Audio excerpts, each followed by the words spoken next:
আজকে জিজ্ঞেস করবো না বন্ধুরা, কারণ গরম কেমন, কারণ আজকে কিন্তু রোদ্র একদমই নেই। কালকে সারা রাত বৃষ্টি হয়েছে বলে আজকে ওয়েদারটা অনেক সুন্দর করেছে। তো সুন্দর ওয়েদারে তো সুন্দর সুন্দর খাওয়া, তাই না? ভালো ভালো খাবারই আজকে কিন্তু রান্না করেছি। তো কি কি রান্না করেছি চলো বেশি কথা না আমরা তোমাদের সাথে একটু শেয়ার করে নিই। আর তোমরা কে কি আজকে লাঞ্চে রান্না করেছো নিশ্চয়ই কমেন্টসে জানিও। সবচেয়ে প্রথমে দেখিয়ে দেবো রোজকারের মতো কিন্তু সাদা ভাত আছে এখানে, রোজকারের মতো সাদা ভাত। সাথে আছে কিন্তু এখানে আজকে দেখো এক ধরনের বড়া, আজকে অনেকদিন পরে কিন্তু বড়াটা ট্রাই করেছি।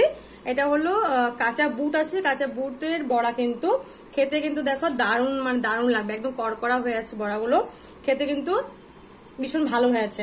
এটা আজকে নিরামিষ ভাবে করেছি, কিন্তু পেঁয়াজ রসুন দিয়ে করলে কিন্তু বেশি ভালো লাগে বড়াটা, কিন্তু নিরামিষ ভাবে করেছি তাও কিন্তু বেশি খারাপ লাগছে না, কিন্তু খাওয়া খেতে কিন্তু ভালো লাগে।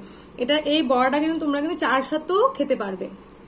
সাথে আছে আজকে এখানে পাঁচমিশালির সবজি, সবকিছু মিলিয়ে আলু, বটবটি, বেগুন, টমেটো, পেঁপে, মটরশুঁটি সব মিলিয়ে করেছে কিন্তু পাঁচমিশালি এখানে সবজি। পাঁচমিশালি সবজি কিন্তু আজকে মানে আমার রান্নাঘরে অনেকদিন পরে আছে কিন্তু পাঁচমিশালি সবজিটা করলাম, যেহেতু নিরামিষ তো সেই জন্যই করলাম। আর এখানে আজ দেখো সবার ফেভারিট, আমার ছেলেমেয়েরা পছন্দের অনেক, আলু সোয়াবিন এখানে একদম গামাখা করে করেছি। দেখো যেহেতু ডাল আছে বলে আজকে বেশি ঝোল করিনি, একটু করে কিন্তু ঝাল করে করেছি, গরম মশলা দিয়ে করেছি কিন্তু আলু সোয়াবিনের তরকারি।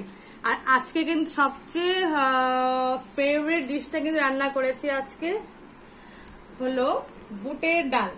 আজকে কিন্তু বুটের ডালটা রান্না করেছি একদম অন্যরকম ভাবে, দেখতেই পাচ্ছ মিষ্টি কুমড়ের ডোগা দিয়ে করেছি কিন্তু আজকে বুটের ডাল, এক ঝোল দেইনি, একদম থকথকে করে কিন্তু করেছি। দেখো বুটের ডাল, আর সাথে আছে এখানে আজকে ফোড়নটা দিয়েছি এখানে নরসিংহ পাতা, আর এখানে গোটা গরম মশলা, আর দিয়েছি এখানে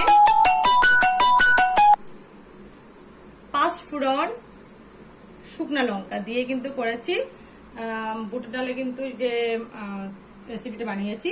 সম্পূর্ণ কিন্তু আমার পেজে আপলোড করা আছে বন্ধুরা, তোমরা চাইলে নিশ্চয়ই দেখে নিও। আর বন্ধুরা বলো কিন্তু আজকের লাঞ্চ মেনুগুলো কেমন লাগলো তোমাদের, নিশ্চয়ই জানাতে কিন্তু ভুলো না। আর আমার ভিডিও তোমাদের কেমন লাগে কমেন্টসে কিন্তু একদম জানিও, যদি কোনো ভুল কিছু হয় তাহলে আমি শুধরে নিব। তো চলো বন্ধুরা খাওয়া দাওয়াটা করাই যাক। তো কেমন লাগলো বন্ধুরা নিশ্চয়ই কিন্তু কমেন্টসে জানিও, আর লাইক কমেন্ট শেয়ার করতে কিন্তু একদম ভুলো না। পুরোনো বন্ধুদেরকে বলবো সবসময় পাশে থেকো, আর নতুন বন্ধুদেরকে বলবো পেজটা একটু করে ফলো করে রেখো। Thank you.